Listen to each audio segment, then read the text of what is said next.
Depois de 2 gerações dominando soberana no mercado, a Sony teve uma crise de excesso de confiança e errou na mão com o formato de sua nova máquina, o PlayStation 3. E isto quase matou o console logo no início da sua vida. Só que a produtora melhorou seu marketing, reduziu o custo e fez o investimento na área que mais interessava: jogos exclusivos. De uma hora para outra, o PlayStation 3 começou a disparar os mais impressionantes e avançados jogos exclusivos daquela geração, resgatando o prestígio da plataforma e reconquistando seu lugar na praça.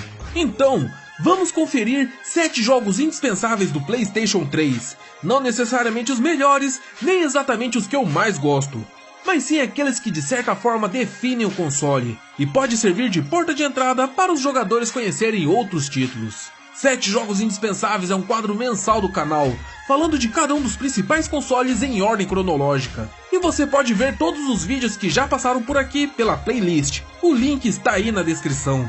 No PlayStation 2, Kratos representou o console esparramando sangue e violência para tudo que é lado, mas o herói da 7ª geração foi bem diferente. Um cara engraçadão, com pinta de conquistador barato e que se ferra em qualquer lugar que vai. Nathan Drake protagonizou os jogos da série Uncharted, que sintetizava tudo que fez sucesso na 7ª geração de consoles. Gráficos realísticos, longos diálogos e cenas cinematográficas, que quase transformavam um jogo num filme interativo. Na jogabilidade, Uncharted usou a nova fórmula dos jogos de tiro em terceira pessoa, onde podíamos nos proteger atrás de qualquer objeto enquanto esperava uma brecha para atirar nos inimigos. Mas Uncharted tinha o seu diferencial. Como assumimos o papel de caçador de tesouro, seu enredo e estilo de ação lembra muito os antigos filmes do gênero, como Indiana Jones e Tudo por uma Esmeralda. Entre uma sessão e outra de tiroteio, tem exploração, puzzles, mato e muitos barrancos para pular com saltos pré-programados. A recomendação aqui vai para o Uncharted 2, que refinou a fórmula do primeiro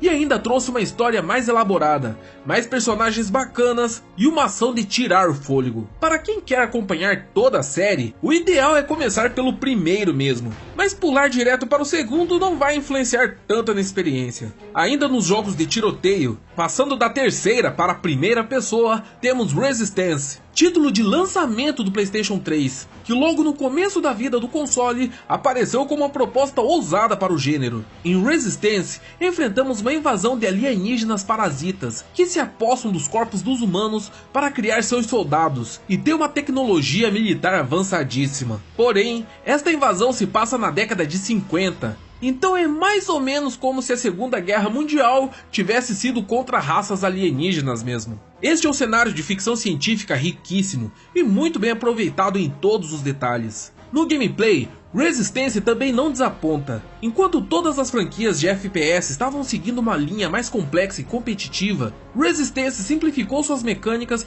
e deu prioridade para o reflexo e combates de curta distância, lembrando muito os clássicos do gênero como Doom e Quake. Ele ganhou destaque na época por causa do alto número de jogadores possível em cada sala nas partidas online. Hoje os servidores já estão desligados, mas ainda dá para curtir o multiplayer na tela dividida, que funciona inclusive na campanha.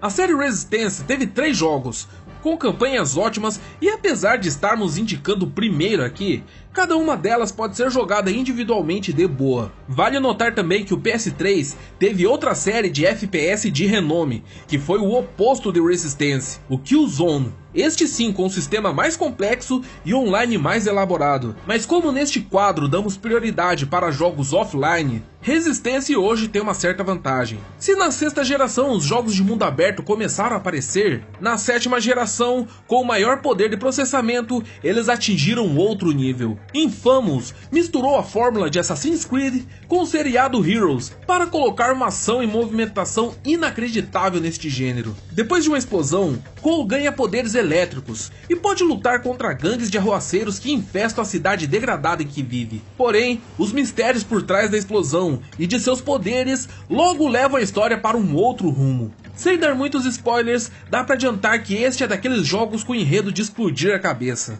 Cole seria o herói do jogo, mas nós não precisamos seguir necessariamente este caminho. Sempre temos a escolha de fazer o bem ou fazer o mal, e de acordo com o lado que seguimos, o uso dos nossos poderes alteram significativamente. Isto aumenta o fator replay, porque realmente vale a pena jogar duas vezes, uma indo pelo lado do bem e outra indo pelo lado do mal, para ver tudo que o jogo oferece. Infamous 2 refinou a jogabilidade e os gráficos do primeiro, e realmente tem um gameplay melhor.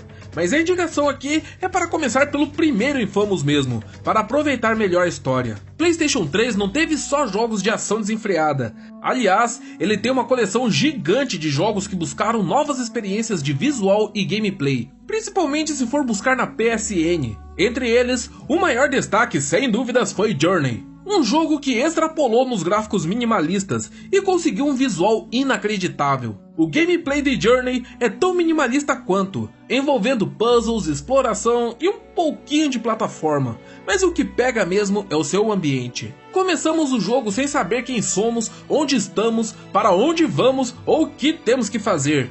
Tudo nele é um mistério que vamos desvendando aos poucos. Quem pega os jogos pelo gameplay tem uma boa chance de se decepcionar rapidamente com o Journey, porque além do seu gameplay não ser tão atrativo, ele é extremamente curto. Tipo, dá pra fechar ele com menos de 2 horas. Mas as surpresas e as emoções que o jogo proporcionam foram mais do que o suficiente para colocá-lo em quase todas as listas de melhores jogos do PlayStation 3. Aliás, esta foi outra característica forte do console. Jogos que pegam mais pelo emocional do que pelo gameplay. E tivemos uma bela coleção de jogos que nos faz chorar nesta geração. Nesta categoria, ninguém bate The Last of Us, um jogo já de fim de geração que levou o console ao seu limite, trazendo gráficos e cenários sensacionais para ele. O seu gameplay é um tanto parecido com The Uncharted, e não é para menos, afinal as duas franquias são da mesma produtora. A diferença é que The Last of Us usa mais stealth e quick time events. Mas apesar de ter gameplay sólido e até um modo online interessante, eles foram completamente ofuscados pelos outros elementos da produção. Aí vivemos num cenário parecido com o de um apocalipse zumbi, mas em vez de zumbis mesmo, as pessoas são infectadas por um parasita que as transforma em monstros, mais rápidos e perigosos do que os zumbis convencionais dos outros jogos. Só que estes são os menores dos problemas. Enfrentar os outros sobreviventes que fazem de tudo numa terra sem lei acaba rendendo os melhores momentos do jogo, e também é o que provoca as cenas mais violentas. Neste jogo controlamos dois personagens, acompanhamos Joel desde o começo da epidemia, e depois encontramos Ellie, uma garota que sobrevive a todo aquele caos sem perder o bom humor. E boa parte da história gira em torno do relacionamento dos dois. A alta carga emotiva de The Last of Us e seu enredo surpreendente não só o coloca no topo da maioria das listas de melhores jogos exclusivos do PS3, como também entre os melhores jogos de toda a geração. Esse é daqueles jogos que de tão popular, quem ainda não jogou acaba sofrendo bullying. É sério, eu já vi isso acontecendo. Só que uma das maiores surpresas da plataforma foi outra, Little Big Planet, que começou com uma ideia bem simples. Um jogo de plataforma que daria ferramentas para os jogadores criarem suas próprias fases e compartilhar elas numa comunidade online, aumentando assim, e muito, a diversão do jogo. Porém, ele mal foi lançado e um cara usou seu sistema lógico para criar uma calculadora de funções básicas. Isso não parece grande coisa, mas esta calculadora foi criada apenas com pistões e chaves de verdadeiro e falso. Um verdadeiro engenho que mostrou que o motor do jogo era muito maior e mais rico do que até mesmo os produtores imaginaram. Com Little Big Planet 2, esta parte lógica foi facilitada, e junto das novas mecânicas, as possibilidades de criação se tornaram infinitas. Além das tradicionais fases de plataforma, ainda era possível criar minigames de corrida, estratégia, ação, FPS, navinha e muitos outros gêneros. Fora os caras que conseguiram clonar alguns clássicos do videogame de uma forma incrível. Little Big Planet 3 trouxe novos personagens, power-ups e maior interação com a profundidade do cenário. Este é o que entra na lista por ser o mais completo e compatível com todas as fases criadas nos dois jogos anteriores. Mas pegar o 1 ou 2 está bacana também. Little Big Planet diverte tanto quem gosta de criar essas fases, quanto aqueles que não sabem fazer nada no modo de criação, mas gosta de jogar as fases dos outros, pois a quantidade de níveis excelentes que tem à disposição na comunidade é absurda. Infelizmente, a Sony nunca soube lidar com o marketing do jogo, abusando do carisma do Sackboy e mostrando uma incompetência inacreditável em mostrar para os jogadores do que este motor é capaz. Não é à toa que Little Big Planet foi arremessado para a segunda divisão da plataforma, mas ainda assim é um título de cabeceira, que não só merece estar nas coleções, como também ser visitado frequentemente. E para terminar, o jogo que veio das trevas, chutando o traseiro de todas as megaproduções da geração,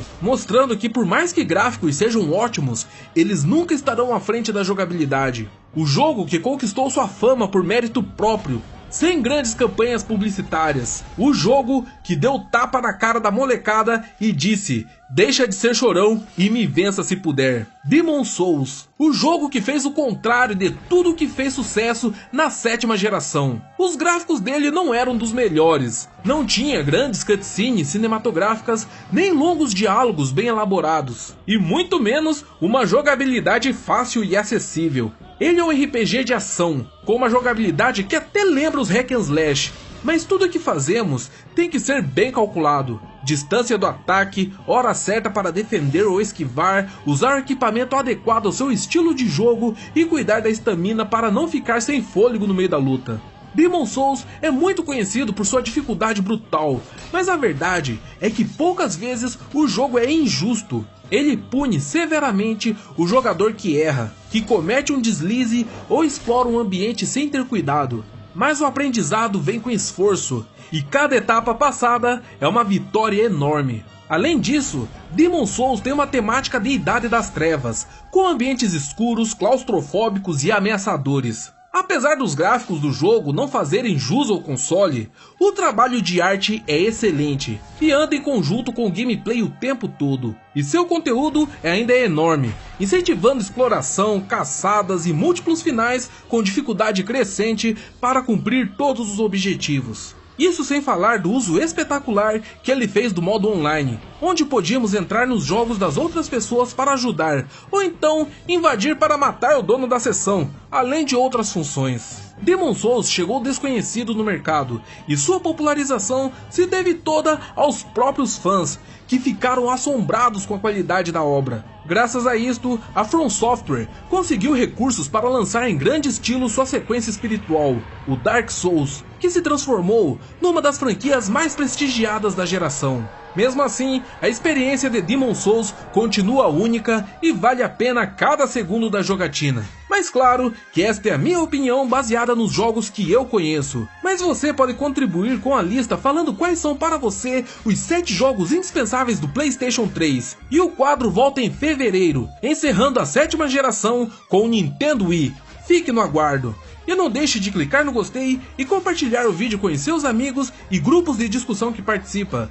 Se esta é a primeira vez que está por aqui, inscreva-se para acompanhar os lançamentos. E siga a gente nas redes sociais, Facebook, G+, Twitter, os links estão aí na descrição.